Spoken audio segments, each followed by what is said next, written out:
Vishnu ശാലിനിയുടെ latest എപ്പിസോഡിൽ വിഷ്ണു ആണെങ്കിൽ പിന്നെ വർക്ക്ഷോപ്പുകാരനോട് ഇങ്ങനെ പൈസ എന്താ തരാത്തത്, മുതലും പലിശയൊക്കെ ആയിട്ട് ഒരുപാടുണ്ടല്ലോ, എന്താ കാരണമെന്ന് ചോദിക്കുന്നുണ്ട്. അന്നേരം അയാളിങ്ങനെ ആകെ വിഷമിച്ച് നിൽക്കുന്നുണ്ട്.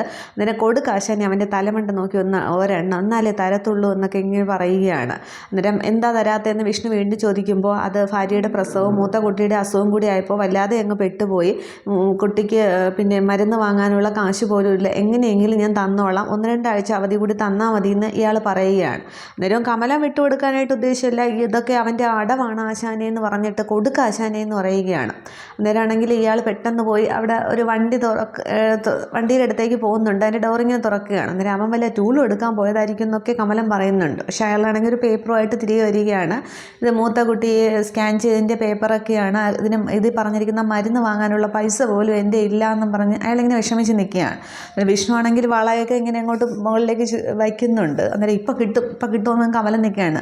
അന്നേരം വിഷ്ണു ഇങ്ങനെ കൈ നീട്ടുന്നുണ്ട് കമലിൻ്റെ അടുത്തേക്ക്. അന്നേരം ടൂള് വേണോ അല്ലേ, ടൂള് എന്നൊക്കെ പറഞ്ഞ് ചുറ്റും നോക്കിയിട്ട് ഇയാളുടെ കയ്യിൽ നിന്ന് വീണ ആ ചുറ്റിക തന്നെ എടുത്ത് വിഷ്ണുവിൻ്റെ കയ്യിലേക്ക് വെച്ച് കൊടുക്കുകയാണ്. അന്നേരം വിഷ്ണു അതിങ്ങനെ ഒന്ന് കറക്കുന്നുണ്ട്. ഇയാൾ പേടിച്ചിരിക്കുകയാണ്. കമലിനാകെ ത്രില്ലിൽ നിൽക്കുകയാണ്, അയാൾക്ക് ഇപ്പോൾ കിട്ടുമെന്നുള്ള രീതിക്ക്.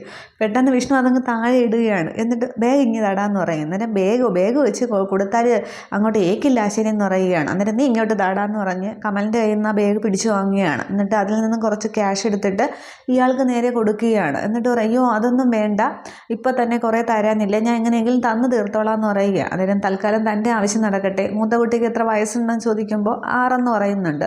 പിന്നെ കുട്ടിക്കുള്ള മരുന്നൊക്കെ ടെൻഷനൊന്നും അടിക്കണ്ട, കാശ് കിട്ടുന്നത് പോലെ എത്തിച്ചാൽ മതി എന്ന് പറയുകയാണ്. തുടർന്ന് അയാളത് വാങ്ങുന്നുണ്ട്, സന്തോഷത്തോടെ നിൽക്കുകയാണ്. കമലിന് ഇങ്ങനെ വിഷ്ണുവിനെ തന്നെ അടിമുടി നോക്കുമ്പോൾ കമലിന് പെട്ടെന്ന് വിഷ്ണുവിന് ഒരു പള്ളിയിലച്ഛൻ്റെ രൂപത്തിൽ വന്നു നിൽക്കുന്നതായിട്ടാണ് തോന്നുന്നത്. വെള്ള ലോഹയൊക്കെ ഇട്ട് കഴുത്തിലെ കുരിശുമാലയും കയ്യിൽ ബൈബിളും ഒക്കെ ആയിട്ട് നിൽക്കുന്ന പള്ളിയിലച്ഛൻ്റെ വേഷം പോലെ തോന്നുകയാണ്. ആശാൻ ഒരുപാട് മാറിപ്പോയല്ലേന്ന് ചോദിക്കുകയാണ്. അന്നേരം അക്രമം പാടില്ല, ഞാനിപ്പോൾ അവനെ എന്തെങ്കിലും ചെയ്താൽ അവൻ്റെ കുടുംബത്തിന് ഒരാളിനെ നഷ്ടമാവും, ഞാനും എൻ്റെ കുടുംബത്തിൽ നിന്ന് കുറച്ച് കാലം മാറി നിൽക്കേണ്ടി വരും, നഷ്ടപ്പെടുമ്പോൾ ആ ഒരു വേദന എന്താണെന്ന് നമുക്കറിയത്തുള്ളൂ, അതുകൊണ്ട് അക്രമം പാടില്ല കമല എന്നിങ്ങനെ പറയുകയാണ്. അന്നേരം വിഷ്ണുവിനെ മുഴുവൻ ഈ കമലം കാണുന്ന ആ ഒരു പള്ളിയിലച്ഛൻ്റെ വേഷത്തിൽ ആ ഒരു വേദം ഉപദേശിക്കുന്ന പോലെയാണ് തോന്നുന്നത്. അന്നേരം ശരി അച്ചോ എന്ന് പറഞ്ഞിട്ട് കമലിന് ഇങ്ങനെ കുരിശ് വരയ്ക്കുകയാണ്. അന്നേരം എന്താ ചോദിക്കുമ്പോൾ അല്ല ആശാനെ എന്ന് പറയുകയാണ്. തുടർന്നാണെങ്കിൽ അയാളോട് കാശിൻ്റെ കാര്യമൊക്കെ പറഞ്ഞിട്ട് വിഷ്ണു തിരികെ വണ്ടിയിലേക്ക് കയറാൻ പോവുകയാണ്. അന്നേരം അതേ ആശാനെ ഇനി ബാക്കിയുള്ള പിരിവൊക്കെയും ചോദിക്കുകയാണ്. അത് നീ പറ്റുന്ന പോലെയൊക്കെ വാങ്ങിയിട്ട് പിന്നെ കിട്ടുന്നത് വാങ്ങിക്കുക, അല്ലാതെ നമ്മുടെ മുട കാണിക്കുന്നവരുടെ മാത്രം നമുക്ക് നമ്മുടെ തനി സ്വഭാവം എടുക്കാമെന്ന് പറയുകയാണ്. അന്നേരം ശരി ആശാൻ മാറിപ്പോയെന്ന് വീണ്ടും വിഷ്ണുവിനെ ആ പള്ളിയിലച്ഛൻ്റെ രൂപത്തിലാണ് ഈ കമലം കാണുന്നത് മുഴുവൻ. കണ്ണു തിരുമിയൊക്കെ നോക്കുകയൊക്കെ ചെയ്യുന്നുണ്ട്. എന്നിട്ട് വിഷ്ണു വീണ്ടും പോകാൻ തുടങ്ങുമ്പോൾ ചോദിക്കുകയാണ്, അല്ല ആശാനെ അത് ആരാ വിളിച്ചത്, ആ കിളിനാഥം ഞാൻ കേട്ടല്ലോ, ആരാ പെണ്ണെന്ന് ചോദിക്കുന്നുണ്ട്. അന്നേരം അതെനിക്കൊരു സുഹൃത്തുണ്ട് എന്ന് പറയുകയാണ്. അന്നേരം ആ പെൺ സുഹൃത്തിനെ കുറിച്ച് ആശാൻ എന്നോട് പറഞ്ഞിട്ടില്ലല്ലോ, അതൊക്കെ സമയമാകുമ്പോൾ പറയാം എന്ന് പറഞ്ഞിട്ട് നീ ബാക്കി കാര്യങ്ങൾ നോക്ക് എന്ന് പറഞ്ഞിട്ട് വിഷ്ണു ഇങ്ങനെ വണ്ടിയിലേക്ക് കയറുകയാണ്. അന്നേരം കമല ഇങ്ങനെ നോക്കി നിൽക്കുമ്പോൾ വീണ്ടും പള്ളിയിലച്ഛൻ്റെ വേഷത്തിൽ വിഷ്ണു ഇങ്ങനെ വണ്ടിയിലേക്ക് കയറുന്നു.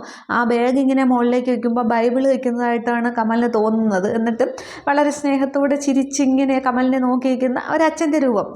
കമലം വീണ്ടും ഇങ്ങനെ കണ്ണൊക്കെ തിരുമ്മി നോക്കുകയാണ്. അന്നേരം പോട്ടേടാ എന്നിങ്ങനെ കമലം വിഷ്ണു ചോദിക്കുകയാണ്. അന്നേരം ആശാൻ തന്നെ എന്ന് പറഞ്ഞിട്ട് വിഷ്ണു വണ്ടിയെടുത്ത് പോകുന്നുണ്ട്. എന്നിട്ട് കമലൻ തിരിഞ്ഞിട്ട് ഇയാളോട് പറയുകയാണ്, കേട്ടല്ലോ ആശാൻ പറഞ്ഞത്, പൈസ റെഡിയാക്കി വെച്ചേക്കണം, ഞാൻ വന്ന് വാങ്ങിക്കും എന്നൊക്കെ പറഞ്ഞിട്ട് ഏതായിരിക്കും ആ ഒരു പെൺ സുഹൃത്ത്, എന്നോട് ആശാന് രഹസ്യമോ എന്നൊക്കെ വിചാരിച്ചിട്ട് കമലിന് ഓട്ടോ എടുത്ത് പോകുന്നുണ്ട്. അന്നേരം ഈ പൈസ കിട്ടിയ വർക്ക്ഷോപ്പുകാരനാകെ സന്തോഷത്തിൽ നിൽക്കുകയാണ്. ഇതേസമയം ശാലിനിയും പിന്നെ അനുപല്ലവിയും രാമേട്ടനും കൂടിയാണെങ്കിൽ ആ പരുത്തിക്കുന്ന് കോളനിയിലേക്ക് വരുന്നുണ്ട്. വണ്ടി ഇറങ്ങിയിട്ട് ശാലിനി ചോദിക്കുന്നുണ്ട്, നിങ്ങൾ വന്നപ്പോൾ എന്തൊക്കെയാണ് ഉണ്ടായത്. അന്നേരം മഹേന്ദ്രൻ മുതലാളിയുടെ ആ ഒരു ജോലിക്കാരും കമ്പനി തൊഴിലാളികളും ഗുണ്ടകളും ഒക്കെയാണ് അവിടെ താമസിക്കുന്നതെന്ന് അനുപല്ലവി പറയുന്നുണ്ട്. അന്നേരം ഒഴിഞ്ഞു തരാൻ പറഞ്ഞപ്പോൾ പിന്നെ നമ്മളെ വെല്ലുവിളിച്ചു എന്നൊക്കെ രാമേട്ടനും പറയുകയാണ്. അന്നേരം ആ വാതിലിലേക്കൊന്ന് മുട്ടിയെന്നിങ്ങനെ രാമേട്ടനോട് പറയുന്നുണ്ട്. അന്നേരം രാമേട്ടൻ ആളില്ലേ എന്ന് ആദ്യം കണ്ട വീടിൻ്റെ വാതിലേക്ക് മുട്ടുന്നുണ്ട്. ആരാണ് ഇറങ്ങി വരുന്നത് നോക്കാമല്ലോ എന്നിങ്ങനെ ശാലിനി പറയുന്നുണ്ട്. പക്ഷെ അതൊന്നും ആരും ഇറങ്ങുന്നില്ല. അന്നേരമാണെങ്കിൽ അടുത്ത വീട് നോക്കാമെന്നും പറഞ്ഞ് ഇപ്പുറത്തേക്ക് തിരിയുമ്പോൾ അവിടെ നിന്ന് ഒരു സ്ത്രീ ഇറങ്ങി വരുന്നുണ്ട്. അന്നേരം ജാനകിയമ്മ അങ്ങനെ പുറത്തേക്കൊന്നും ഇറങ്ങാറില്ല, അസുഖം കാരണം. വല്ലപ്പോഴും പടിക്കൽ ഇറങ്ങിയിരിക്കുന്ന കാണാം. ഭക്ഷണം മെമ്പർ കൊണ്ടുവരുമ്പോൾ പുറത്തേക്ക് ഇറങ്ങുമെന്ന് പറയുകയാണ്. അന്നേരം നിങ്ങൾ ഏത് വീട്ടിലെയാണെന്ന് ചോദിക്കുമ്പോൾ ഞാൻ ഇപ്പുറത്തെ വീട്ടിലെയാണ്, സരോജിനി എന്നാണ് പേര് എന്നൊക്കെ ഇങ്ങനെ പറയുന്നുണ്ട്. അന്നേരം അനുപല്ലവിയും രാമേട്ടനും ഒക്കെ ഇങ്ങനെ അന്തം വിടുന്നുണ്ട്. പക്ഷേ ശാലിനിക്ക് ഏകദേശം കാര്യങ്ങൾ മനസ്സിലാവുന്നുണ്ട്. എനിക്കും പിന്നെ ക്യാൻസറാണ്, ഭർത്താവ് മക്കളൊക്കെ ഉപേക്ഷിച്ച് പോയി, മഹേന്ദ്ര മുതലാളിയുടെ കാര്യം കൊണ്ടാണ് കഴിഞ്ഞു പോകുന്നതെന്ന് പറയുന്നുണ്ട്. ഈ സമയത്ത് അകത്തുനിന്ന് നിന്നും ഈ ജാനകിയമ്മ ഇറങ്ങി വരികയാണ്. എന്നിട്ട് ആരാ വിളിച്ചതെന്ന് ചോദിക്കുന്നു. ഭക്ഷണം കൊണ്ടുവന്നതാണെന്ന് ചോദിക്കുമ്പോൾ ഇല്ല, ഞങ്ങൾ കളക്ട്രേറ്റിൽ നിന്നാണ്. നിങ്ങൾ ഈ താമസിക്കുന്നത് പുറമ്പോക്ക് ഭൂമിയാണ്, ഇവിടെ നിന്ന് ഒഴിഞ്ഞു തരേണ്ടി വരുമെന്ന് പറയുമ്പോൾ അയ്യോ ഞങ്ങൾ ഇവിടെ നിന്ന് എങ്ങനെ ഒഴിഞ്ഞു പോകും, ഈ ഒരു അസുഖം കാരണം ഭക്ഷണം പോലും നേരെ ചൊവ്വേ കഴിക്കാൻ പറ്റില്ല, ഇവിടെ നിന്ന് ഇറങ്ങി വിട്ടാൽ വേറെ ഗതിയൊന്നും ഇല്ല എന്ന് പറയുകയാണ്. അന്നേരം ഈ ഇപ്പുറത്തുനിന്ന് വന്ന ആ സരോജിനി പറയുന്നുണ്ട് ഓരോരുത്തർക്കും ഓരോ അസുഖങ്ങൾക്കാണ്, ഓരോ കഥകളും അവർക്ക് പിന്നിലുണ്ട് എന്നിങ്ങനെ പറയുന്നുണ്ട്. അന്നേരം ശാലിനി പറയുകയാണ് കഥകൾ ഒരുപാടുണ്ടെന്ന് മനസ്സിലായി, എന്തായാലും ഞങ്ങൾക്ക് ഞങ്ങളുടെ ഡ്യൂട്ടി ചെയ്യാതിരിക്കാൻ കഴിയില്ല, 2 ദിവസത്തെ സമയം കൂടി തരും, അതിനകം നിങ്ങളുടെ സാധനങ്ങളെല്ലാം എടുത്തുകൊണ്ട് വേറൊരു സ്ഥലത്തേക്ക് മാറിക്കോണം എന്നിങ്ങനെ തറപ്പിച്ച് ശാലിനിക്ക് ഏകദേശം കാര്യങ്ങളൊക്കെ മനസ്സിലാവുന്നുണ്ട്. അന്നേരം കുറച്ച് ആളുകളൊക്കെ അവിടെ കൂടുന്നുണ്ട്. ഈ സമയത്ത് വേറൊരു വണ്ടി ഇങ്ങനെ വരുന്നുണ്ട്. തുടർന്ന് അതിൽ നിന്നും ആ മാണിക്കോത്ത് മഹേന്ദ്രൻ മുതലാളിയുടെ സ്വാമിയും പിന്നെ വാർഡ് മെമ്പറും ഒക്കെയാണ് ഇറങ്ങി വരുന്നത്. ഇത് നടക്കില്ല മാഡം, ഇത് കുറേ പാവങ്ങളാണ്, രോഗികളാണ്, ഇവരുടെ മരുന്നും ഭക്ഷണവും ഒക്കെ പിന്നെ മഹേന്ദ്രൻ മുതലാളിയുടെ ആ കനിവും കാരുണ്യം കൊണ്ടാണ് നടന്നു പോകുന്നത്, ഇവരെ ഇവിടെ നിന്ന് ഇറക്കി വിടാനാകില്ല എന്ന് പറയുകയാണ്. സ്വാമിയും പറയുന്നുണ്ട് മാണിക്കോത്ത് ഗ്രൂപ്പ് നടത്തുന്ന ജീവകാരുണ്യ പ്രവർത്തനങ്ങളിൽ ചുരുക്കം ചിലത് മാത്രമാണ്, മാഡം ഇവിടെ വന്നത് കൊണ്ട് അറിഞ്ഞു, അല്ലെങ്കിൽ ആരുമായിട്ട് അറിയാനും പോകുന്നില്ല, വർഷങ്ങളായിട്ട് ഇവർക്കുള്ള മരുന്നും ഭക്ഷണവും ഒക്കെ അവിടെ നിന്ന് മുടങ്ങാതെ നടത്തി കൊടുത്തു വരുന്നുണ്ട് എന്നിങ്ങനെ പറയുന്നുണ്ട്. ഇവരെവിടെ നിന്ന് ഇറക്കി വിടാനൊന്നും പറ്റില്ല എന്ന് പറയുകയാണ്. അന്നേരമാണെങ്കിൽ അനുപല്ലവി ശാലിനിയോട് പറയുന്നുണ്ട് മാഡം ഇതൊക്കെ ഈ പറയുന്നതിൽ എന്തൊക്കെയോ കുഴപ്പങ്ങളുണ്ട്, അന്ന് ഞങ്ങളിവിടെ വന്നപ്പോൾ ഇവരൊന്നും അല്ല ഇവിടെ താമസിച്ചിരുന്നത്, കുറേ ഗുണ്ടകളായിരുന്നു, അവർ ഞങ്ങളോട് വളരെ മോശമായാണ് പെരുമാറിയത് എന്നിങ്ങനെ പറയുന്നുണ്ട്. അന്നേരം സ്വാമി പറയുന്നുണ്ട് അങ്ങനെ വരാനായിട്ട് വഴിയില്ല, ഇവർ കുറേ വർഷങ്ങളായിട്ട് ഇവിടെ താമസിക്കുകയാണെന്ന് പറയുന്നുണ്ട്. അന്നേരം രാമേട്ടനും ശാലിനിയോട് ഇങ്ങനെ അത് രഹസ്യമായിട്ടാണ് പറയുന്നത്, മാഡത്തിൻ്റെ കണ്ണിൽ പൊടിയിടാനായിട്ടാണ് അവർ ശ്രമിക്കുന്നത്, നമ്മളിവിടെ നിന്ന് പോയി കഴിഞ്ഞാൽ ഈ സ്ത്രീകളെയൊക്കെ ഇവരുടെ നിന്ന് മാറ്റും, പിന്നീട് ഗുണ്ടകൾ കയറി താമസിക്കുകയും ചെയ്തു, എന്തൊക്കെയോ പദ്ധതികൾ ഇതിൻ്റെ പിന്നിൽ മെനയുന്നുണ്ട് എന്ന് പറയുകയാണ്. അതായത് ശാലിനിക്ക് ഇത് സംഭവം മനസ്സിലാവുന്നുണ്ട്, ആദ്യമേ മനസ്സിലാവുന്നുണ്ട്. ശാലിനി പറയുകയാണ് നമുക്ക് അതിനു മുന്നേ ഈ മെമ്പറും ഈ സ്വാമിയൊക്കെ വരുമ്പോഴേ ഈ പോലീസുകാരൊക്കെ വരുന്നുണ്ട്, കുറേ പോലീസുകാരും ജീപ്പും ഒക്കെ വന്ന് ശാലിനി ഇങ്ങനെ സല്യൂട്ട് ചെയ്ത് നിൽക്കുകയാണ്.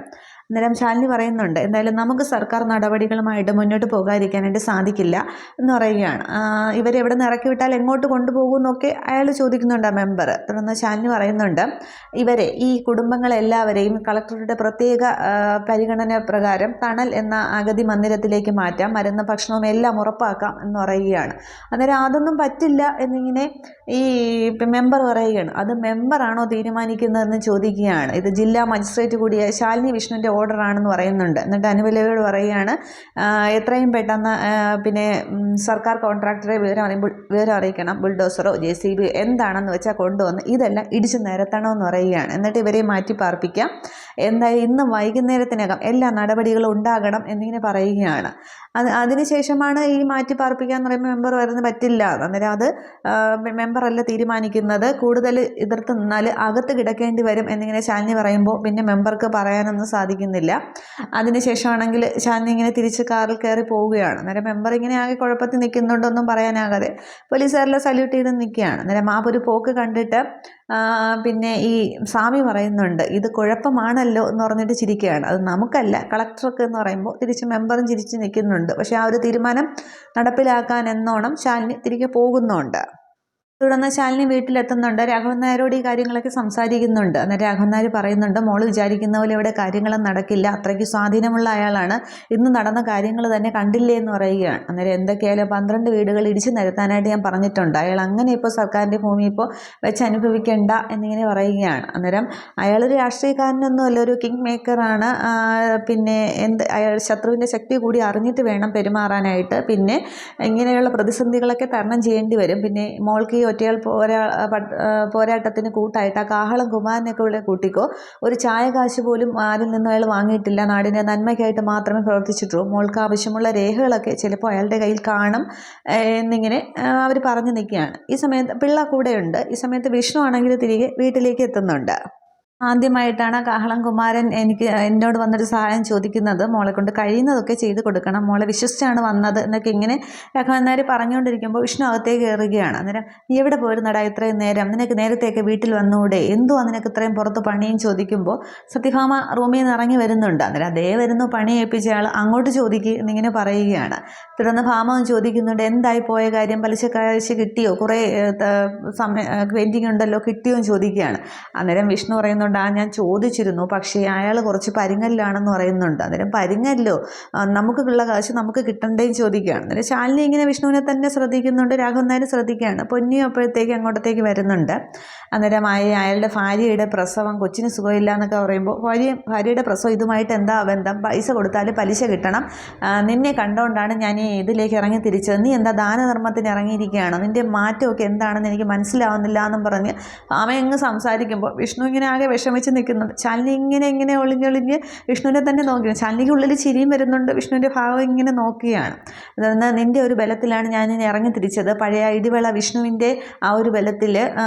പിന്നെ എനിക്ക് നിന്നോട് ഒന്നേ പറയാനുള്ളൂ, ചതിക്കരുത്. നമ്മൾ അവരുടെ നഷ്ടം നോക്കിയാൽ നമ്മുടെ നഷ്ടവും ഒരുപാടേറി വരും. ഈ പണിക്ക് നിൽക്കുമ്പോൾ അവിടെ ദാനവും ദയവും മനസ്സലിവും ഒന്നും വേണ്ട എന്നിങ്ങനെ പറയുകയാണ്. അന്നേരം വിഷ്ണു ഇങ്ങനെ ഒന്നും മിണ്ടാതെ തന്നെ നിൽക്കുന്നുണ്ട്. അന്നേരം പഴയ ഇടിവേള വിഷ്ണുവിൻ്റെ ബലത്തിലാണ് ഞാനിത് തുടങ്ങിയത്, അല്ലാതെ ഇങ്ങനെ ദാനം അലിവുള്ള വിഷ്ണുവിനെ എനിക്ക് വേണ്ട എന്നിങ്ങനെ പറയുകയാണ്. അന്നേരം വിഷ്ണു എന്ത് പറയണമെന്നറിയാതെ ഇങ്ങനെ നിൽക്കുന്നുണ്ട്. പക്ഷേ ശാലിനി ഇങ്ങനെ വിഷ്ണു തന്നെ ശ്രദ്ധിച്ച് നിൽക്കുകയാണ്. ഇത്രയുമേ എപ്പിസോഡിൽ കാണിക്കുന്നുള്ളൂ. അപ്പോൾ അടുത്ത എപ്പിസോഡ് ആ വിഷ്ണുവിൻ്റെ ഒരു മാറ്റം ഇങ്ങനെ ശാലിനി ഇങ്ങനെ ശ്രദ്ധിക്കുന്നുണ്ട്. വിഷ്ണുവിന് ബാക്കിയുള്ളവർ സങ്കടം പറയുമ്പോൾ ആ ഒരു വിഷമമൊക്കെ തോന്നുകയാണ്. ഈ ഭാമേനെ കുറേശ്ശായിട്ട് ആ പണി ഇനി മതിയാക്കുമായിരിക്കും, അല്ലാതെ വേറെ രക്ഷയില്ലല്ലോ. ഇനി മഹേന്ദ്രൻ മുതലാളിയുമായിട്ട് ഇനി ശാലിനിക്ക് എന്തൊക്കെയോ ഏറ്റുമുട്ടലുകളൊക്കെ ഉണ്ടാകും. പിന്നെ ഈ മഹേന്ദ്രൻ്റെ ആളായിരിക്കണം ശിവൻ എന്നുള്ളത്. പക്ഷേ ശിവൻ ഇറങ്ങുമ്പോൾ ഇനി വിഷ്ണുവും ശിവനും തമ്മിൽ ഏറ്റുമുട്ടല്ലോ എന്തൊക്കെയാണെന്നുള്ളത് നമുക്ക് അടുത്ത എപ്പിസോഡുകൾ വരുമ്പോഴത്തേക്കും നോക്കാം. Okay, thank you.